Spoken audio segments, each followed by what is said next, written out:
우리가 여러분 이 조화 알죠? 조화.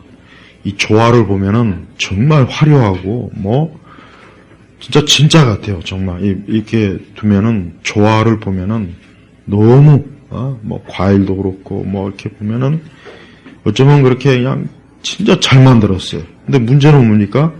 거의 생명이 없어요. 그래서 보통 저는 이 강단에다 꽃하는 걸 싫어하니까 우리는 안 하지만 다른 교회들은 아마 강단 꽃꽂이 다 할 거예요. 근데 강단 꽃꽂이 할 때 조화하는 일은 조화를 꽃꽂이 하는 교회는 없어요. 아무리 개념 없는 교회라 할지라도 강단에다가 조화를 꽃꽂이 하는 교회는 없어요. 왜? 그것은 죽은 꽃이에요. 그러니까 교회에서는 꽃꽂이나 꽃을 할 때 조화를 하면은 그건 말도 안 되는 거예요. 생명이 없는 그걸 아무리 화려한 것을 여기다 하면 뭐 하겠어요? 근데 여러분 절 보여요. 절은 살아있는 것보단 죽은 것들, 조화를 갖다 막 치장을 많이 해놔요. 그러니까 죽은 거예요. 우리가 기독교가 왜 오늘날 우리 교회가 아주 중점적으로 다시 가르쳐야 될 게 뭐냐면 기독교가 왜 유일한, 왜 사람이 왜 하나님을 믿어야 되느냐, 이걸 다시 한번 정확하게 가르쳐야 돼요. 오늘 말씀처럼 아들을 모신 자에게는, 이 아들은 바로 예수 그리스도예요. 그래서 5절 보면은 예수께서 하나님의 아들이심을 믿는 자가 아니면 누가 세상을 이기는 자이겠느냐. 자, 바로 예수님이 하나님의 아들이라는 거예요. 요한일서는 예수님이 하나님의 아들이라는 것을 핵심으로 증거하기 위해서 이게 씌워졌는데, 자, 오늘 11절처럼 이 아들, 즉 예수님을 모신 자, 이 모신 자는 우리가 지난번에 했지만 영접한 자, 예수 그리스도를 믿고 그분을 주인으로, 주권자로 믿고 의지하는 자, 그게 바로 모시는 건데, 바로 그런 사람에게는 생명이 있고, 그러니까 여기서 말하는 생명은 육신의 생명이 아니라 영적인 생명.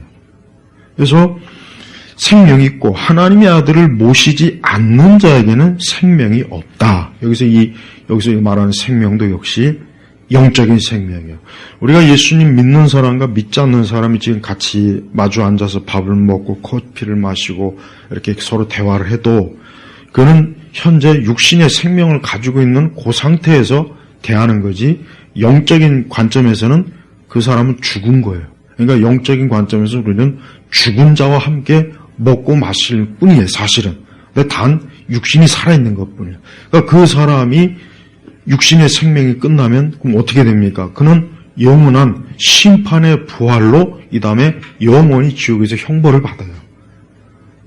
그러니까 없어지는 게 아니에요. 소멸되는 게 아니라 영원히 심판의 부활로, 우리는 생명의 부활로. 그러니까 부활이라도 같은 부활이 아니라 심판의 부활이 있고 우리처럼 생명의 부활로 부활한. 그러니까 우리는 영생에 이르잖아요. 그래서 이제 부활의 몸을 입고 영원히 천국에서 하나님과 함께 하는데, 불신자는 예수님 믿지 않고 죽은 자는 심판의 부활로 영원히 지옥에서 어때요? 고통받는 거예요. 그러니까 지옥에서 고통받는 게 영적으로 고통받는 것뿐만이 아닙니다. 그들도 역시 부활의 몸을 입은데 그 부활의 몸은 우리와는 다른 거예요. 그런데 문제는 그들의 그 부활의 몸도 감각이 있다는 거 알아야 돼요. 이 감각이 있다는 걸 잘 이해해야 됩니다. 그러니까 자꾸 우리가 이 다음에 하나님 나라에서 영적으로 물론 영적으로 살죠. 그러나 부활의 몸을 입고 살기 때문에 그 부활의 몸이라고 하는 것은 그대로 감각이 있어요. 감각이 있다고요. 분명히 이 다음에 하나님, 우리가 계시된 게 없으니까 모르겠지만 분명히 하나님 나라 가도 우리는 부활의 몸의 형체를 읽고 서로 얼굴을 마주보고 대화하고 분명히 그렇게 지낸다고요. 그러니까 그게 진짜 생명이에요. 그러나 지옥에서 심판의 부활로 거기서 이제 존재하는 사람은 그 지옥의 그 엄청난 고통 속에서 영원히 고통을 받으면서 거기서 사는 거예요. 그게 사실 살았다고는 하지만 그게 생명이 있다고 할 수 있겠습니까? 고통받으면서. 그러니까 여러분 정말 이 말씀을 꼭 중요하게, 얼마나 하나님이 우리 예수님 안에서 이 생명을 귀하게 우리에게 주셨다는 걸 알려주고 싶으면 이렇게 노골적으로 말씀하잖아요. 아들을 모신 자에게 생명이 있는 거예요. 지금 이 땅에서 예수님 믿는 사람은 그 사람은 살아있는 거예요.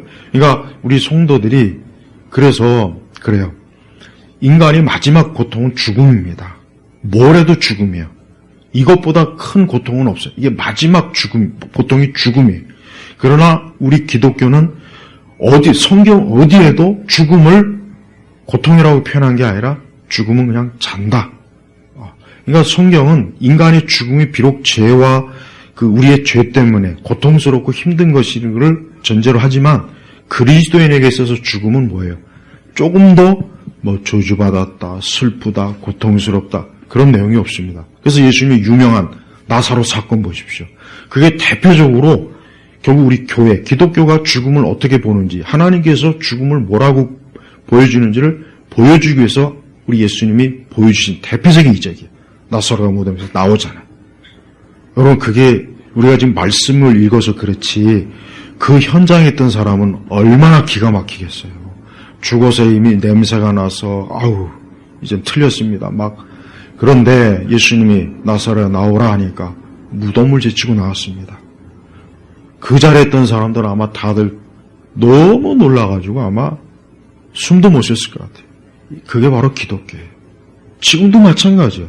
지금도 예수님 믿는 사람에게는 죽음은 아무것도 아닌 거예요. 그러니까 성도들은 절대로 죽음을 두려워하지 마세요. 절대 두려워하지 마시고 우리가 그리스도 안에서 누가 죽었다 해도 그 사람은 이제 멀지 않아. 주님과 함께 우리 같이 마주 볼 거다. 그러니까 기독교가 있는 예수님이 있는 곳은 슬픔과 저주가 없다니까요. 그러나 어때요?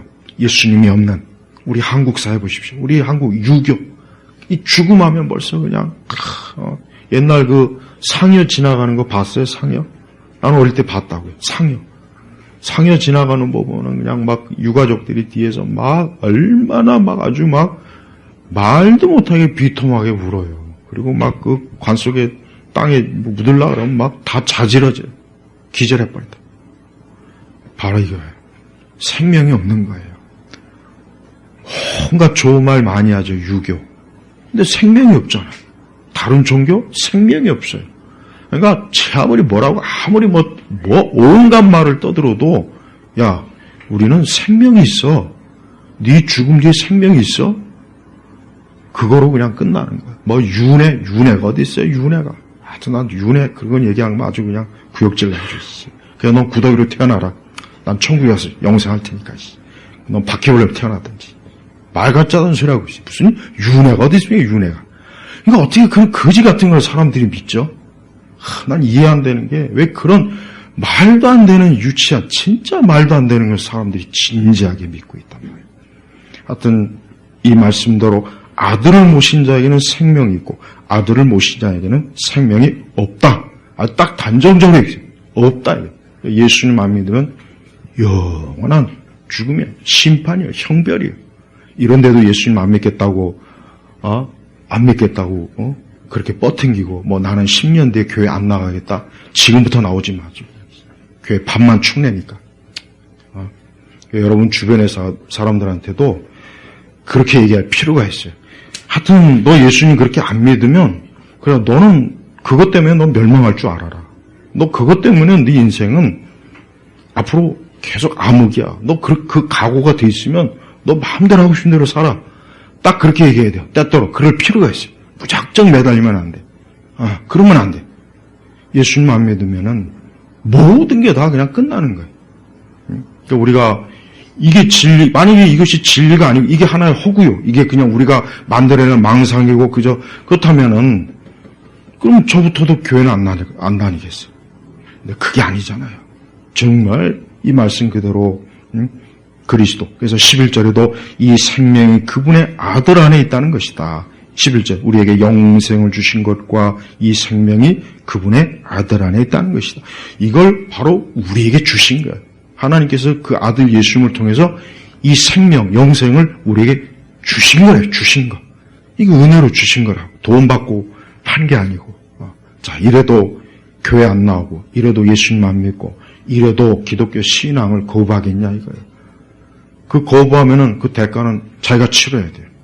우리 주님께서 이렇게 우리를 위해서 자기의 몸을 희생해서 당신이 희생해서 십자가에서 죽음으로써 우리 죄값을 치러주고 그분이 또 사흘 만에 부활하셔서 그 영원한 영생의 첫 열매가 되셔서 모든 걸 다 이렇게 해주셨는데 예수님 믿으라고 해도 안 믿고 자꾸 그렇게 그냥 이 세상에 잠깐 지내는 게 좋아서 그냥 게을르고 어리석고 미련하고 무지해가지고 결국 그렇게 한평생 살다가 어느 날 문득 다 그냥 죽음이 오는 거야. 엊그제 경기도 양평에서 10대 4명이 자동차 어떻게 운전하다가 둘은 죽고 둘은 크게 다쳤어요. 그러니까 두 아이들이 그냥 그만 한순간에 죽은 거예요. 봐요. 그러니까 수많은 인생들이 그래요. 자기가 내일 어떻게 될 줄도 모르고 오늘 뭐 친구들하고 어디 놀러 가지, 낚시 가지, 골프 가지, 뭐 여행 가지, 뭐 백화점 뭐 쇼핑 가지, 뭐 영화 보러 가지, 뭐 재밌게 우리 그러다 딱 하나님이 정한 각 사람에게 마지막 그 때가 딱 있다고. 그 때를 못 넘기는 거예요. 그 때를. 그러니까 빨리 예수님 믿고 구원받을 생각해야지. 다른 걸 중요하게 여기면 안 돼요. 이걸 먼저 해놓고 나서 그 다음 나머지는 얼마든지 시간이 있다. 근데 사람들은 제일 중요한 걸 몰라요. 수많은 인생관, 뭐 하버드 대학에서 가르치는 뭐 학생들에게 가르치는 뭐 인생관, 뭐 보면은 이런 내용은 없어요. 이런 내용은 없다고요. 안타까워요. 이런 내용이 있어야죠. 근데 세상은 이런 그리스도의 복음을 우습게, 유치하게, 전설로, 하나의 종교적 신화로. 그래서 망하는 거예요. 그러니까 그렇게 살다간 사람은 우리 앞 세대에도 수도 없이 많으니까 굳이 우리까지 거의 참여할 필요는 없어요. 모두가 예수님 믿어야 돼요. 제발, 내가 요즘 젊은 층들이 예수님 안 믿는 거 보면 답답해요. 왜냐하면, 저렇게 젊은 애들이 좀 저때 예수님 믿으면 얼마나 좋을까? 그럼 얼마나 자기의 인생이 복될 텐데, 왜 좋은 인생을 그냥 이렇게 자꾸 허비할까? 멀잖아. 어둠이 올 텐데, 곧 있으면. 그때 가서 허무하다느니, 그때 가서 길이 없다느니, 그러지 말고, 지금 빨리 생명. 그러니까 다른 게 중요한 게, 취업하는 게 중요한 게 아니고, 결혼하는 게 중요한 게 아니고, 자기 스펙 쌓는 게 중요한 게 아니에요. 빨리 예수님 믿는 게 중요하다고요. 이건 절대 종교적, 이게 무슨 종교적 근본주의 가르침입니까? 그러거나 말거나 신경 안 써요. 빨리 생명을 얻으라. 교회는 이걸 부지런히 가르쳐야 된다. 이거를. 근데 이런 메시지가 사라져버리니까 이상한 인생 처세술이나 가르치고.